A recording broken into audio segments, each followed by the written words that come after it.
చేసే అధికారం. రైట్. కళ్యాణి గారు, నా ఆడియో క్లియర్ గా ఉందా మీకు? ఉందండి, ఉంది. కళ్యాణి గారు, మీరు ఏం చెప్తారు చివరగా? సార్, నేను ఒకటే మాట చెప్తాను. ఎవరి మీద నిందలు వేశారు అందరూ చూశారు. ఒకవేళ వెయ్యకూడదు. అతని గురించి అయితే ఆత్మకు శాంతి చేకూరాలని మేము కూడా కోరుకుంటాము. కానీ ఒకటైతే చెప్తానండి, ఇలాంటి మాటలు మాట్లాడిన ప్రతి ఒక్కరు వీడియోలు ఉన్నాయి. మేమేం సృష్టించినవి కావు. కానీ మంది మీద నిందలు వేసిన వాళ్ళు ఒకవేళ అది యాక్సిడెంట్ అని తేలితే మాత్రం వాళ్ళు దానికి బాధ్యత వహిస్తూ క్షమార్పణ బేషరతుగా హిందూ సమాజానికి చెప్పాలి. లేని పక్షంలో నేను కూడా న్యాయ పోరాటం వీళ్ళందరిపైన కేసులు పెట్టి చేస్తాను. ఆయనకి ఎంత న్యాయం జరగాలో మాకు కూడా అంతే న్యాయం జరగాలి. ఎవరు తప్పు చేసినా కూడా అదే జరగాలి. ఒకవేళ మా వాళ్ళు ఎవరైనా తప్పు చేసి మాట్లాడినా కూడా వాళ్ళు కూడా న్యాయ పోరాటం చేసే హక్కు ఉంది. ఇది భారతదేశం, అందరికీ వాక్ స్వాతంత్రం ఉంది. అలా అని చెప్పి దుర్వినియోగం చేయకూడదు. ఏదో దొరికింది కదా నోటుకొచ్చినట్టు మాట్లాడేసి ఇప్పుడు కనిపించట్లేదండి కొంతమంది పాస్టర్లు. మరి ఎందుకు కనబడట్లేదు తెలియట్లేదు. ఊరికే ఆరోపణలు చేయలేదు. ఇటువైపు నుంచి కొంతమంది గతంలో బెదిరించారు ఆయన్ని, ప్రవీణ్ పగడాలను. అలాగే తర్వాత మృతి తర్వాత కూడా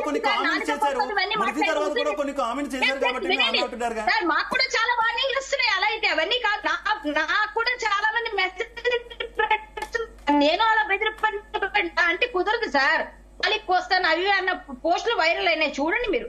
అతన్ని వదిలేసి మొత్తం మా మీద పడ్డం అన్నది మేము ఎందుకు సార్? మేమే కానీ చంపడం మొదలు పెట్టాలి, చంపాలి అనే ఉద్దేశాలు ఎవరికి ఉంటే అంత ఉంటే ఇంతవరకు వస్తుందా సార్? ఎప్పుడైనా ఇంత ఎవరికీ ఉండదండి. కానీ మాటలు అనేటప్పుడు ఆలోచించి మాట్లాడాలి. వాళ్ళు కూడా ఆలోచించి మాట్లాడాలి. ఇంకొకటి ఏంటంటే, మేము న్యాయ పోరాటం చేయగలం. మాకు తెలిసి ఇది యాక్సిడెంట్ అని కానీ పోలీసులు కానీ నిర్ధారిస్తే వాళ్ళు ఎలా కోర్టులకు వెళ్తారో పై కోర్టులకు మేము వెళ్తాం. ఖచ్చితంగా మేము ఫైట్ చేస్తాం. మా మీద నిందలేస్తే, మా మీద ఒక మాట అనేస్తే మేము ఒప్పుకోం.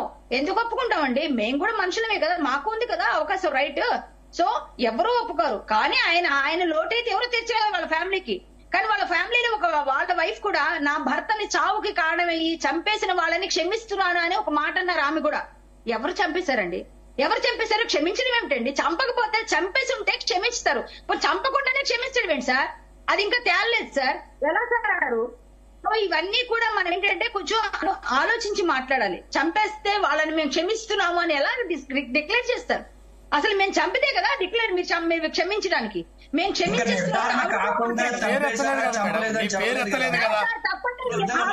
ఆయనకున్నటువంటి ఫాలోవర్స్ ఉద్రేకంగా ఉండకూడదని నేనే క్షమిస్తున్నానని చెప్పింది. అలాంటి భావనలు మీరు ఊహించుకుంటున్నారు మేడం, మీరు ఊహించుకుంటున్నారు మేడం. ఇన్వెస్టిగేషన్ అవుతుంది కదా, కానివ్వండి. తేలినాక మీరు కేసులు పెడతారా, మేము కేసులు పెడతామా, ఎవరు ఫైట్ చేస్తారు, ఎవరెవరిని చంపారు అన్ని తెలిసిపోతాయి. ఎందుకు మనం మాట్లాడుకోవడం? ఆయన తాగడం ఆయన ఇష్టం, వ్యక్తిగతం. ఆయన చేసుకున్నారు సరే, అది డ్రంక్ అండ్ డ్రైవ్ తప్పని మేము మాట్లాడుతున్నాం. ఎవరైనా మాట్లాడాలి, అది కూడా తప్పు. కాబట్టి అది జరిగింది తేలిన తర్వాత మాట్లాడదాం. ఇప్పుడు చర్చ ఇంతవరకే, ఆ తర్వాత మాట్లాడదాం. Right right. అభినయ్ గారు మీరు ఉన్నారా? ఆడియో క్లియర్ గా ఉందా? అభినయ్ గారు చివరిగా ఏం చెప్తారు?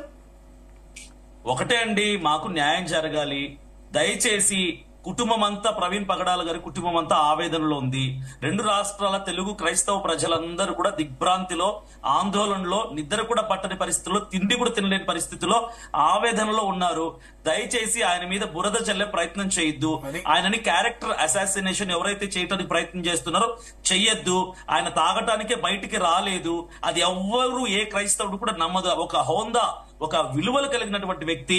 తాగుడు కోసం ఆయన చాలా సందర్భాల్లో చెప్పారు తాగడం పాపం అని. అలాంటి వ్యక్తి తాగుతాడని ఎవరు నమ్మరు. కుటుంబం మీద రాళ్లు వేయద్దు. ఆ కుటుంబం చాలా బాధలో ఉంది. వాళ్ళని ఇంకా హింసించొద్దు అని నేను ఈ టీవీ ముఖంగా నేను వ్యక్తపరుస్తున్నాను. Thank you so much Abhinay garu, Chikkoti Praveen గారు, అలాగే రవికుమార్ గారు, ఇక పాల్ గారు, అందరికీ కూడా ధన్యవాదాలు. ఓవరాల్ గా గనక మనం చూసుకుంటే ఈ మొత్తం వ్యవహారంలో ప్యారలల్ ఇన్వెస్టిగేషన్ అయితే కంటిన్యూ అవుతున్నటువంటి పరిస్థితి. ఎవరు ఈ వీడియోలు బయటకు విడుదల చేశారు, ఎవరో మొత్తం ప్రవీణ్ క్యారెక్టర్ అసాసినేట్ చేసేటటువంటి ప్రయత్నం చేస్తున్నారంటూ కూడా క్రైస్తవ సంఘాలు మండిపడుతున్నటువంటి పరిస్థితి.